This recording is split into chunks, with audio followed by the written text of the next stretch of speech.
Welcome to our second Library Discovery Hour of the 2025-2026 academic year. Thank you for joining us today. I'm Monica Figueroa, the Director of Organizational Development and Library Human Resources at the University Libraries. We are excited to bring you this special series of Discovery Hours, your chance to get an up-close look at the university libraries and meet the librarians and archivists behind every story we share. Today's presentation is the second in a four-part series running through April. We have an incredible lineup of guests this year, and we hope you'll join us for each session as we explore the people, programs, and partnerships that make our libraries so dynamic. We are thrilled to see so many folks on the call today, whether you're joining us with lunch in hand on the East Coast or sipping your morning coffee or tea from another time zone. We invite you to settle in and enjoy the next hour with us. Today, we're diving into the Carolina Academic Library Associates program, known as CALA, which is celebrating its 25th anniversary this year. The CALA program offers students from the School of Information and Library Science a unique opportunity to enrich their education with hands-on experience in an academic library setting. Since 2000, the library's collaboration with SILS has supported the professional development of hundreds of future librarians and information professionals. CALA's work across all areas of the university libraries, from university archives and the Sloan Art Library to digital research services and user experience. Their assignments are designed to be flexible, evolving with the students' interests and career plans. In addition to practical experience, CALAs receive full tuition support, paid health insurance, mentorship, career development opportunities, and a stipend, making this one of the most comprehensive programs on campus. I'm pleased to introduce my colleague, Dr. Erica Patillo, who is the Associate Dean of Academic Affairs and Professor of Practice at the School of Information and Library Science. Erica will share a bit about the CALA program from the SILS perspective. Thank you, Monica, and thank you all for joining us today. It's a real pleasure to be part of this Discovery Hour and to celebrate a program that's important to both SILS and the university libraries. The Carolina Academic Library Associates program is a powerful example of what collaboration can achieve. For 25 years, the CALA program has connected our graduate students with the university libraries in ways that are both meaningful and transformative. Our students gain more than a hands-on experience. They receive mentorship from dedicated library professionals who help shape their understanding of the field. These relationships often become foundational to their careers. I am an example of this CALA student success. I participated in an early iteration of the partnership and strongly benefited from the professional mentoring I received while working in the music library. It was indeed a fantastic foundation for my career. Many other CALA alumni have gone on to work in public and academic libraries, innovative information spaces, and government departments. We're proud of the legacy this program has built and excited for its future. Thank you, Erica. As we celebrate 25 years of the CALA program, it's especially meaningful to hear directly from those who have experienced the program firsthand.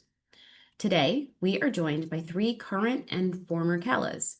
We have asked each of them to present a lightning talk about their journeys, reflections, and insights into how the program shaped their personal and professional lives. A few logistics before we jump into these programs or into these presentations. You can submit your questions or comments anytime during the presentation by typing them in the Q&A box at the bottom of your screen. We will listen to each of the three presentations before moving to Q&A at the end of the event. Now, I'll turn things over to our first speaker, Emma Barrett-Catton. Emma is a health sciences librarian at the Health Sciences Library here at Carolina. She previously served as a CALA in the Health Sciences Library and holds an MS in Library Science from SILS. Thank you, Monica. Just going to share my screen. Hi everyone. Thank you so much for being here with us today. My name is Emma Barrett-Catton, and I'm going to be talking to you all about my experience as a CALA, how it helped me transition from being a biomedical researcher to a health sciences librarian. To start out, I wanted to give a bit of background about me and my experience prior to becoming a CALA. I did not realize that I wanted to become a librarian in undergrad. I got an undergraduate degree in bioengineering and went on to get a master's in pharmaceutical science and drug design. But while in my master's, I worked in a lab doing hearing research, and I realized at this time my favorite parts of my job were really related to librarianship. I loved finding sources to aid in protocol development, conducting literature reviews, setting up citation manager for my lab, all things really tied to librarianship. So without prior experience in libraries, I decided to pursue librarianship as a career. I was able to attend SILS at UNC because of the CALA program, and I feel really grateful for the program. I was able to apply what I was learning in class and my prior experiences as a health sciences student and a health sciences researcher to my work as a CALA in the health sciences library. I discovered a passion for teaching, reaffirmed my love for finding information and providing people with resources that answer their questions or help them with their work. And after completing the CALA program, I started working full-time at UNC at the Health Sciences Library. The Health Sciences Library at UNC offers support to the health affairs schools at UNC, so that includes public health, pharmacy, dentistry, medicine, and nursing. It also supports the UNC Medical Center, working with doctors, nurses, pharmacists, allied health professionals, people working in the UNC hospitals. And the Health Sciences Library also has the Health Research Services team that does research impact measurement and visualization work. So I got to work with a really wide variety of people in my time at the Health Sciences Library. At the HSL, I got experience in a variety of librarianship. I held consults with students, faculty, and clinicians. I responded to chats and tickets. I taught workshops and I taught in classrooms. I worked really extensively in LibGuides, and I was able to work on 2 different research projects. I was really able to develop myself professionally and develop my skills as a librarian, as a CALA, in terms of expertise in searching, systematic reviews, participating in professional organizations, really set me up for a career in health sciences librarianship. One major thing that I got a lot of experience in as a CALA was teaching. At the start of my time as a CALA, teaching was something that made me really anxious. I didn't have very much prior experience with instruction. I wanted to get better at it, but I was not confident in it at the time. And fast forward to today, instruction is one of my favorite parts of my job. And I think this is because of the experience and support I got as a CALA. I got to shadow librarians at the Health Sciences Library. They would co-teach with me and provide me with really good feedback on my instruction. And I was really able to apply what I was learning in SILS, particularly in Casey Rawson's library instruction and pedagogy, into my work in instruction, really cementing my knowledge from class into practice. I taught a lot as a CALA, which also really helped me become more comfortable with it. I taught 27 workshops on a really wide variety of topics, 2 on 2 different reference managers, which SciWheel and EndNote, workshops on systematic review methods, a systematic review tool called Covidence, and a workshop on research impact. I also taught 8 in-person instruction sessions, and I have a screenshot on the page of an activity from an instruction session that I'm particularly proud of. I taught a session to a group of high schoolers who were doing a summer program at the School of Public Health. I came up with a lesson plan and activity, modifying my instruction to ensure that it would be both engaging and accessible for high school students, which is a pretty different population than the groups of people that I was typically teaching at the Health Sciences Library. I also did really extensive work on LibGuides while as a CALA. I collaborated with librarians and GAs to create 5 LibGuides from scratch. So those first 2 are new resources that we got at UNC close to the start of my time as a CALA, Dimensions and Altmetric. I also made one on using AI and machine learning for evidence synthesis. So I have a screenshot on the page of a part of that guide. I went through and explained the different tools that we have access to at UNC that can automate or speed up aspects of the systematic review process, working to ensure that people understand what's going on when they're thinking about using these tools for a systematic review project. So I have a screenshot of a visualization, an explanation I created for how unsupervised machine learning works, especially in the context of systematic reviews. I also made guides on avian influenza when that was becoming increasingly an issue in the United States, as well as a subject guide for basic and biomedical sciences. I also did a lot of work on updating our LibGuides. My experience on both creating and updating LibGuides really gave me insight into a wide variety of health sciences librarianship and allowed me to gain expertise in those fields. I updated our AMA citation style, MBase, ORCID, interprofessional education, and alternative to academic careers or ALTAC careers guides. I really worked to ensure the guides aligned with accessibility requirements and best practices, and updated the content so it was current, and reorganized and added content to improve the guides. Again, applying things that I was learning in SILS on things like accessibility and asynchronous instruction directly into my work as a CALA. I also worked on 2 research projects during my time as a CALA.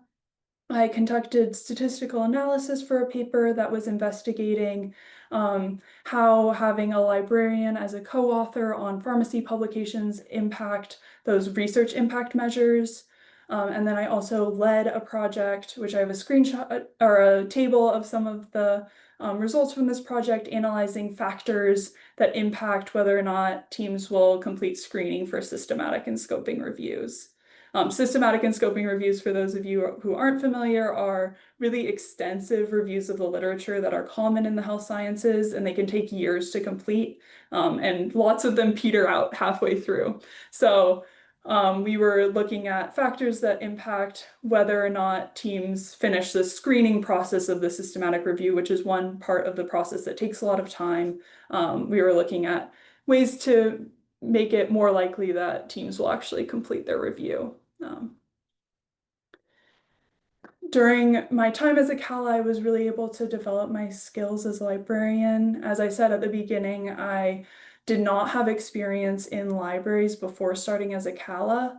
I had experience working with librarians as a student and researcher, and I feel I was able to apply that experience to my work as a CALA, but I did not have experience working in a library.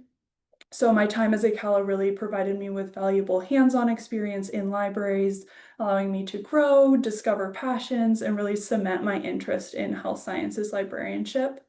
Some of the ways that the health sciences librarians at UNC helped me with this was providing me with training on searching in numerous databases, really helping me learn expert techniques that then I was able to apply to consults, searches, and instructions.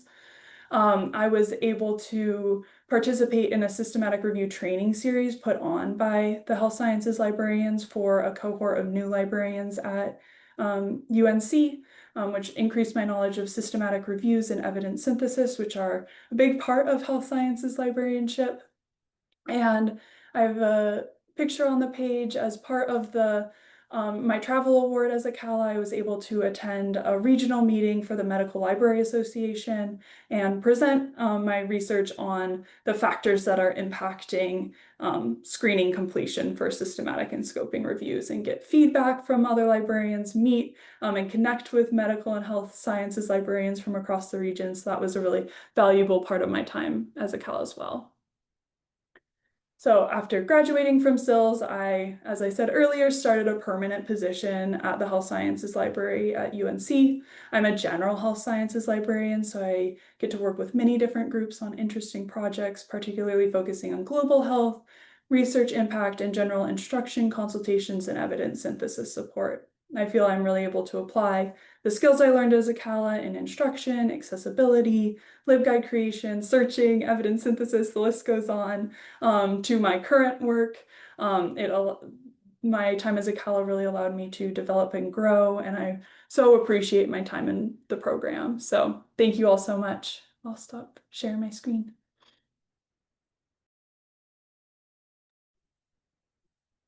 Thank you so much, Emma, for your presentation. Now let's welcome our next speaker, Abby Whitney. Abby is a current CALA and master's student at the School of Information and Library Science. She works in the library makerspace located in the House Undergraduate Library. All right, thank you. Let me get the slides up there. Okay. So like Monica said, my name is Abby and I work in the library makerspace. So for just a short background on me, I have a BA in English and Modern Languages with a concentration in Spanish from Kansas State University. As an undergraduate, I worked at our campus library in our makerspace, which was the Sunderland Foundation Innovation Lab. And so I had spent about 3 years there, and I came straight here for my undergrad. So in the library makerspace, basically the goal is to enable UNC Chapel Hill staff, student, and faculties to explore emerging technologies and to foster a creative community of makers and making.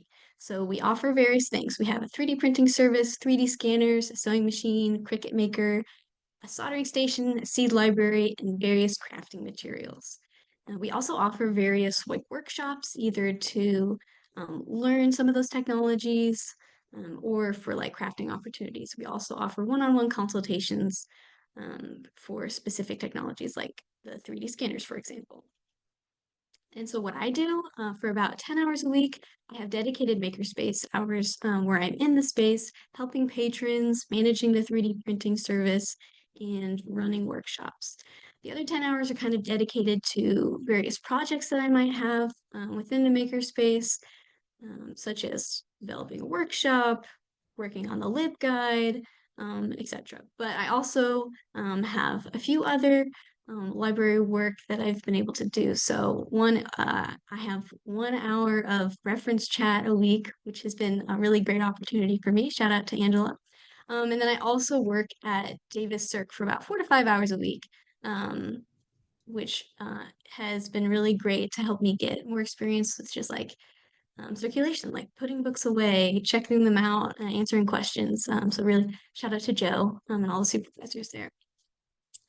And over the summer, I got the opportunity to work a couple hours a week in the interlibrary loan office, which was really helpful. I have a bit of an untraditional library background. Like I said, I worked in a makerspace at my undergraduate university, but I wasn't really in like the library. We're kind of like sectioned off in an area. So this has been a really great opportunity to get just some hands-on, more library work. So for some impactful projects that I've done in the past, one of the most recent ones that happened over the summer was helping to create these 3D modeled helmet inserts for the football team. So basically, the point of these is that the football players, some of them have like in-ear communications with the coach, and when they are playing, sometimes like the crowd noise can be distracting, and so it's helpful to have something to block the noise, to block those holes. And so, a football staff person came, they reached out to the library for help and they referred to the makerspace. And my supervisor, Jordan, met with the staff member in the makerspace. I happened to be there. And so I kind of listened in, and then right after, I kind of jumped in and helped Jordan with the measurements and then with some ideation afterwards. And I thought, it might be fun to like see if how I might go about trying to make one of these little football helmet inserts. I didn't think it was going to be used at all, but I took one of the helmet types. There were two different types. Um, and wanting to get some of that real world experience with 3D modeling to help like solve problem solving and with design thinking skills. I started making it. I learned how to use Fusion, which is a 3D modeling software for that. And over the following weeks, kind of just made a bunch of different iterations of the shape. And then it ended up working, and so it ended up being the product that we used, which was really great. I got to go visit kind of like the back scenes of the football equipment area when we were handing off like the first version that we gave to them for testing. That was really fun. So that was a really great opportunity for like real world experience, something that was going to be used, and kind of helping with the more like or less traditional, I suppose, like reference services because it's like for a 3D design project and not necessarily for like a research project. So that was very, very beneficial. Here is actually one of the team members wearing. This is not the one I did. I'll go back a slide. I did the one that was on the left, but this is an example that they put on their Instagram, which is pretty fun. Another big project that was really impactful for me was creating the Library Makerspace LibGuide. I had had some experience in the past editing a LibGuide, but I had never created one from scratch. And so figuring out how to, like what to include and how to structure it, selecting like the appropriate materials, both from like our collection to link to, and then finding videos that would be instructive but not too long, for the different like equipment that we use, and um, writing descriptions that kind of any skill level or level of familiarity with these like technologies, so that they'd be able to understand what we offer. That was all, it was a big learning curve, but I found very helpful. And this is still evolving. So I've added some like tool specific policies and instructions lately. I created this initially in last fall, so that would have been fall of 2024. And also, sometimes I hear feedback from patrons like, oh, I couldn't find this information online about this limit on materials or instructions on how to use that. And that's really great because I can go back and kind of, fix it. So it's a living document. Um, Actually, for some more recent projects, we for our 3D print queue, before we had it in an access database that a previous Cala had created. But because we're switching from like data storage to cloud, we needed to figure out a different way to store this, just to update the system. So I kind of did some exploration and kind of created a new 3D print queue on Microsoft Lists. We're still kind of figuring this out and if this is going to be the best thing, but for now, so lots of makerspaces projects are kind of evolving and ongoing. Another fun thing is some workshops.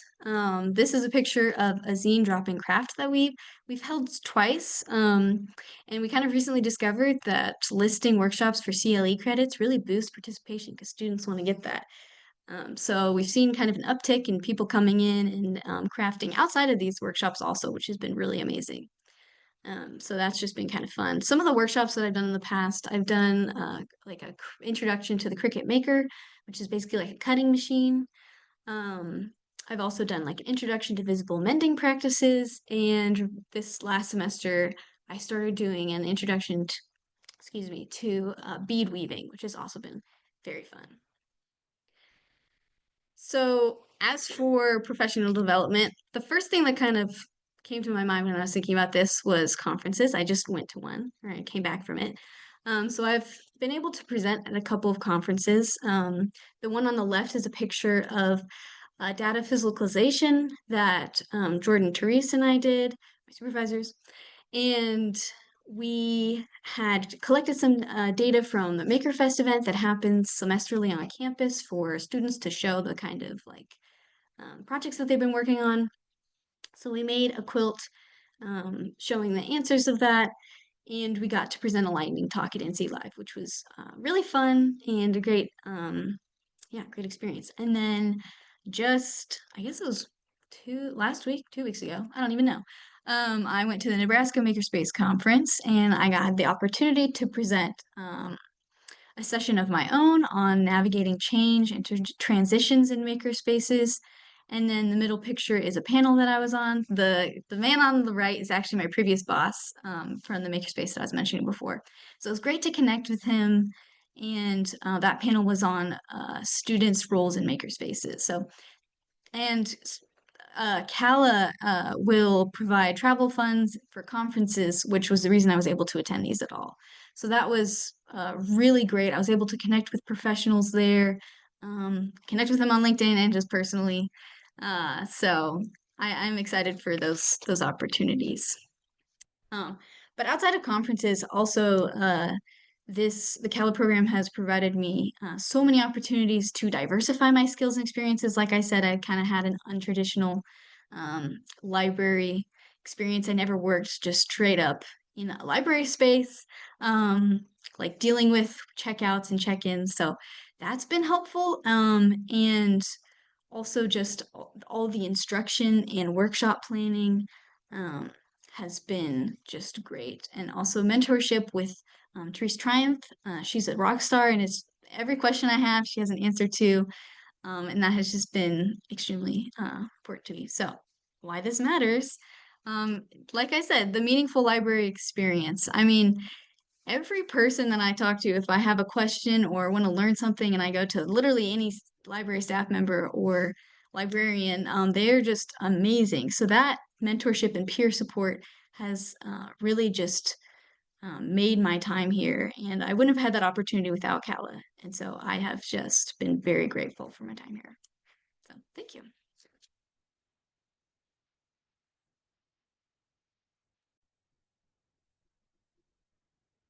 Thank you so much, Abby. All right, let's move to our final speaker, Sam Mandani. Sam is the online instruction librarian at New York University. Sam previously served as a CALA in the undergraduate library at Carolina, focusing on research and instruction. All right, hey everybody, I'm gonna go share my screen like everybody else. Alrighty. Okay. Yeah, so listening to the other two was so fun and insightful. And I realized I took mine a whole different direction, which hopefully is fine for everybody. But yeah, so a little bit about me. If you're not familiar, my name is Sam Mondani. Any pronouns will work. I have no relation to the newly elected mayor that we have in New York City. Like Monica said, I am the online instruction librarian at New York University. It's going to be about 5 years in January, so yay. A lot of my interests and pursuits have kind of developed over time, but a lot of it is rooted in the work that I did at the undergraduate library. So you can see some of my professional pursuits, but also leisure pursuits, including taking selfies in restaurant bathrooms where I'm too short to see my entire face. That's a very favorite pastime of mine. So I was part of the 2018-2020 CALA cohort. I was one of the graduate assistants at the undergraduate library. Special shout out to Jenny and Dana and Suchi for being amazing supervisors when I was there. Most of my work revolved around doing library instruction sessions for the English 105 class, working the reference desk, but then also project managing the Skillful Tech and Design workshop series, which I think personally helped me get the job I have because of my exposure and experience in like a technical space with instruction focus. I also participated arguably in too many organizations while I was in grad school, including Launch. And just as a point, I was a pandemic grad in spring 2020, so that was an experience. Yes. So my librarianship for me was a second career. I had been a high school English teacher in Durham for 4 years prior to that, but I wanted to pivot it out because I just did not like the kind of paperwork I was doing, and also the bureaucracy. And so I actually went for my information science degree because I thought I was going to work in ed tech due to my experience and exposure to learning management systems as a high school teacher. But then it turned out that all of my graduate experiences and CV building accomplishments while in grad school were all from the undergraduate library and a lot of library work. So it didn't take long to do reflections. That was probably more natural redirection of my efforts and intentions. And it has worked out really well because I really like what I do. Um, I have I kind of took this on as a non-exhaustive list of things I've learned from the CALA program and also from my time in grad school. One of the very first things that just kind of sticks in my mind is when Doug Diesenhaus talked about kind of determining what kind of role you wanted to take, either generalist or specialist, because that often influenced the institutions you applied to. And that gave me a sense of looking beyond the scope of the job and thinking about it in context of the institution and in context of the work that I would want to do. Another thing that I learned from this space is learning about criticality for the first time, but with a particular intention and meaning. So one of the things that I was afforded to be able to do is attend the Ideal Conference, which feels like a core memory for me as a student and was very pivotal in how I developed my practice henceforth. So little photo I remembered to take there. I now have a bad habit of not taking photos at conferences. I don't know why. Just wanted to experience it all. I wanted to special shout out also to Therese Triumph for kind of putting in my brain really early on about the idea of collegiality and the importance of work environment. I don't know what we talked about or when it happened. I just know that it was one of the first conversations we had about, especially at the time, the importance of collegiality and how it really matters where you work and the people that you surround yourself with. And that has really stuck to me and the practice that I've had and how I try to lead, which kind of leads into the second one about mentoring up and out and essentially building a support system. I'm finding that as I listen to the other, participants here, that this is really a restorative time for me as a CALA without realizing it. But it was great to be able to find peer mentors, but also various library workers who was able to kind of help me along the way, similarly to Abby. I also just remember a moment where Monica and others were able to kind of gather the CALA students of color to talk with UNC library workers of color and just kind of be in fellowship with each other. And I thought that was really meaningful because I didn't look at stuff like that in a really intentional way until that moment. So, and then I think the idea of permission has some connotations, but ultimately for me, the CALA program in grad school gave me the permission to rest, but also to explore, to have fun, and then to claim a particular kind of ownership of my library practice. I didn't know that the things I was doing through grad school, through the CALA program, was slow librarianship or contemplative pedagogy before I knew all those terms. And then right here, I just kind of wanted to put a little blurb of the CALA Times holiday newsletter that our particular cohort had presented to, at the time, Elaine Westbrook and Doug and Monica. This was before we knew the pandemic was hitting in 2020, but it just kind of gave us a sense of camaraderie and fellowship with each other that was very meaningful to me. So this is like our little blurb about like how our semesters or years were going and kind of what was our favorite meme. So that's just a little thing for you there.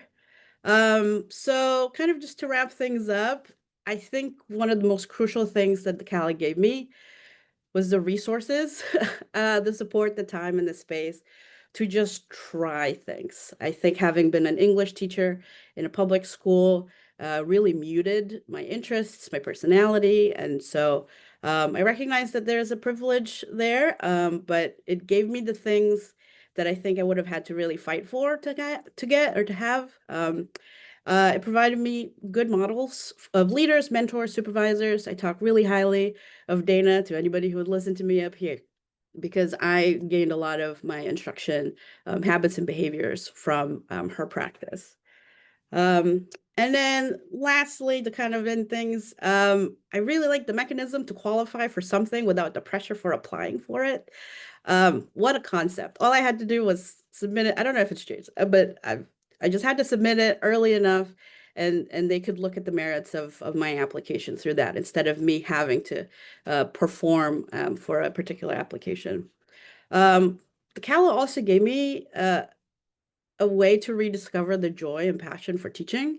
I just really don't like grading, and I think that really bummed me out for a lot of things. But um, seeing that I could do teaching and instruction and education in this way, in this capacity, helped me really like teaching a lot again. And, I don't want to wax too sentimental, but maybe I just am. I really just think that it gave me a chance to change my life in a way that matters to me because it gave me resources and support and mentors and space and all those things. So it gave me a lot. I mean, I don't remember a lot of my very specific hyper projects that I had because it was from 2018 to 2020, and the last 5 years have been very bad for my brain. But I do remember a lot of those feelings and a lot of the principles that I've carried with me through the last 5 years. So, yeah, thank you.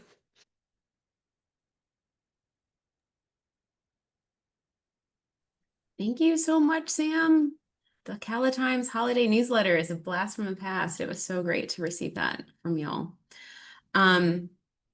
So amazing. We're so grateful to our presenters for taking the time to share their experiences with us today. Thank you, Emma. Thank you, Abby. Thank you, Sam. We are now open for your questions. So that Q&A box is down at the bottom. Happy to take questions as they come to you. I have a question to get us started. All right, first up. Why is it important to support programs like the CALA program? Whoever wants to take that first can. Who has thoughts on it? I can hop in first. Go ahead, Emma. I think it's so important to support things like the CALA program because it provides access to library school.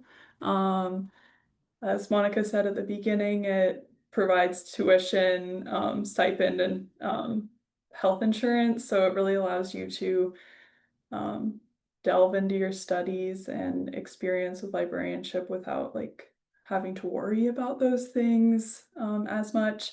So I think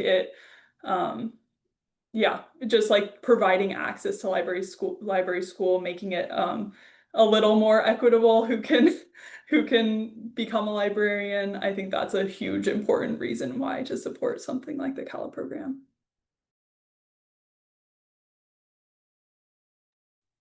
Yeah, I would echo that. And also add that getting like real world library experience is really great. Like our classes are amazing. We learn a lot of great concepts, but it's really helpful to apply them, and figure out how maybe these things you're learning, are different when you're interacting with the patron one-on-one. So I think just and with the projects, like all that aspect, it really like goes together very well. And so I think an opportunity like this, especially within the same institution, is really helpful.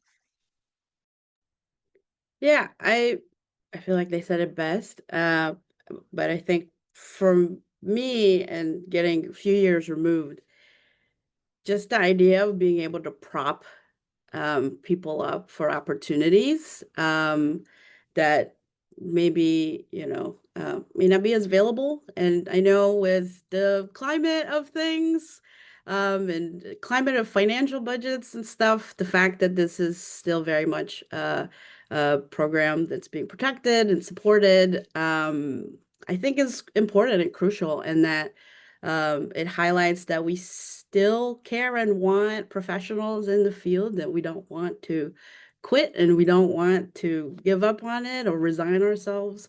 And so, you know, it it makes sense to prop programs that prop us. So I'd like to add that it's a great recruiting tool for sales. We get questions, and Monica knows this, she receives them too. I think there's a form on the website where folks can ask questions about it before they apply. And people do ask questions about the CALA program, making sure it still exists and how to apply. And I did want to follow up with something that Sam said earlier. The application process is still the same. You just apply for the program and you're considered for the CALA program. Thank you all. Yeah. I'll also say that we have in recent years, I would say since at least 2020, we have had a 100% job placement rate for our CALA students that have graduated from the program.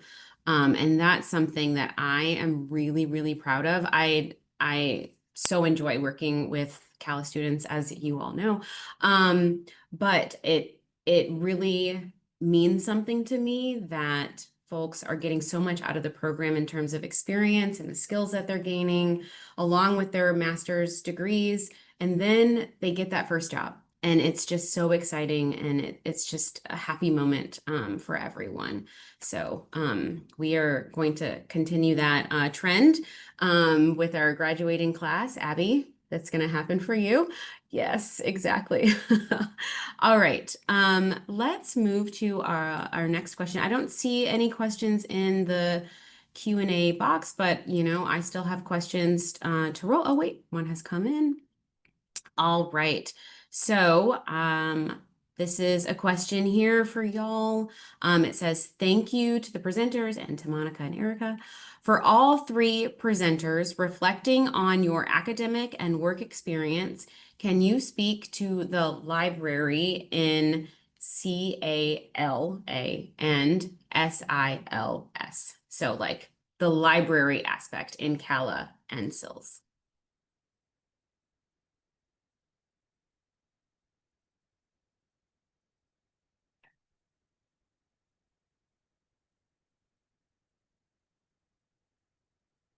And you want to take a shot?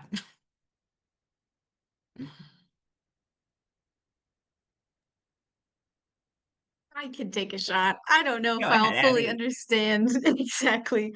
I feel like coming from like a library makerspace, like makerspace is a kind of a newer aspect of libraries. So I Mhm. think it's interesting to think about it in the context of libraries. There's like makerspaces outside of them. They're their own kind of money-making institutions or hobbyist sort of things. So I feel like having the library part of a makerspace is like a great way to make these emerging technologies accessible to people, especially when they're at public libraries or public institutions. So people or like students, because if you had engineering or applied physical science students, maybe who have access to certain things like 3D printers or soldering irons, like not every student, like teachers or I don't know, humanities students might not have access to these technologies. So I think one way that the library fits into that is like being a place for where people can find the information that they need and have access to it. And when that comes to emerging technologies, that's kind of where the makerspace fits in. And I guess where that fits in the academics, we have some great makerspace classes. Maggie Mello is amazing, and she has done some really great research. And I took her class and I loved it. So that's what I got. Yeah, I can add a little more. I think one part of how like the libraries is in CALA is we meet monthly with all the other CALAs, and I felt like through those meetings and talking with the other CALAs, I got exposed to so many different types of librarianship that I was not familiar with or did not know necessarily were part of libraries prior to the CALA program. So both like being part of the general UNC library system and getting to know librarians as a CALA there, but then also like having those peers who are doing such a wide variety of librarianship work and getting to know them and know their work, I feel like is so valuable and is a way that the CALA program helped me like get to know librarianship in general beyond my specific work in the health sciences library. Yeah, I think adding on to that, the library to me, and I don't know if it's because I had a background of having been a public educator, but it was a living organism that like you kind of had to like ebb and flow with to get the most out of it. Having done instruction as a grad assistant, I was like, oh, this is the space for learning.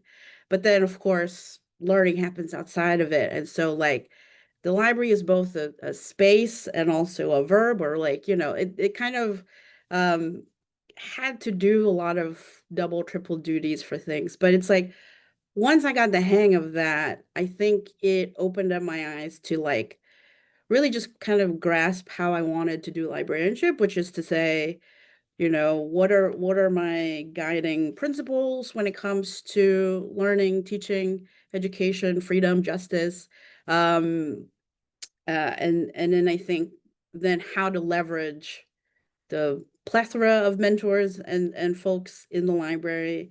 I mean, I think I shouted out like 5 people at least in mind because it it carried so much weight that I knew those people. And I think the library specifically is a relationship um game. I mean, I don't want to say game, but like it's a matter of communication and relationship. And I think that was able to kind of elevate how I looked at libraries as not just a space, but also a communication style or those. I don't know. I don't know if that's making sense, but that is hopefully that gives you some answer. Yeah, thank you. Thank you all. I have a fun question, just thinking about library as space. So, what was or is your favorite library or space in here at Carolina? And why? Why is What that is your what space? is those benches right by the cafe that overlooks that street? I listen, I'm sorry, I've forgotten every source of mapping about Carolina's campus. But you know what I'm talking about? Those benches when you go outside by like the bookstore and there's a cafe and there's benches that overlook, it's like a bench balcony that overlook. Is that still there? So Yeah, that's at the student stores? yes. Okay, great. Yes, that one. Yeah. I loved going there, getting my little, pain au chocolat with my little tea, and then sit there and then just see like students. And it was not conducive to work, but that's not what I went there for. If I wanted to get some work done, I actually hit up my desk at the UL because it was around the corner. So As a like student, my favorite place to like study was the UL. While I was in my master's, I loved going there. It has such nice natural light, nice chairs. It's not as crazy as Davis. It wasn't the place I was working, so I wouldn't pick the HSL. I don't know. I loved the UL. Probably a cop-out answer if I say the makerspace, but I do love the makerspace. It is like people will study in there and they'll make stuff, and I just love the making environment. But if I'm not copping out and I'm staying in a different space, I do love Davis. Like the seventh and eighth floors, like specifically because it's open late, and when I have like those nights when I'm like, I really need to do this, and it's like 10 p.m., I'm like, okay, Davis, I go. But yeah, I also love the UL, so lots of places. So many wonderful, beautiful places on campus and in the libraries to study, to sit, to chat, to do your work, to make. And I think that's one of the great joys of the libraries here at Carolina. Go ahead, Erica. Can I answer that question too? Okay. Yes, please. So I think highlighting the importance of change and improvement in physical spaces. Back in the late 90s, when I was, this was the precursor to the CALA program, I worked in the music library, which was in Hill Hall, and it was a dump. Okay. We were down in the basement. There were all these issues with leaking, and we had humidifiers going that we had to dump. So I was glad to see, the move from Hill Hall to Wilson, and now there's another space, right? So again, but for me, it highlights this, you know, University Libraries is paying attention to conditions and work environment and improving. And so I appreciate that. Wanted to share that. Yeah, thank you, Erica. That's a throwback to Hill Hall. Um, but I think it is a testament to the libraries and how we can change and grow, right? And now the music library is on the third floor of Davis Library. If folks haven't been there yet, it's a beautiful space. We're still figuring out ways to engage our students and faculty and staff within that space. But the music collection is now open and browsable, which is a wonderful thing. Yeah. Are there any other questions? If y'all have them, you can pop them in the Q&A box. I'm not seeing any come through. This has been such a wonderful conversation that we've had this afternoon. I'm so happy to have heard the presentations and to engage with you all. And thank you folks for joining us. Let me see here. Oh, yeah, thanks. All right, so thank you again for joining us today. It's been a pleasure to have you here. I want to send a special thanks to our friends of the library. We are so grateful for your continued support. There is so much to discover about the university libraries at Carolina and how we enhance the experience of students, faculty, and friends like you. Mark your calendars for our next Library Discovery Hour on February 13th. We'll be sharing the impact of our global collections and connections at the university libraries. We hope to see you there. Thank you all.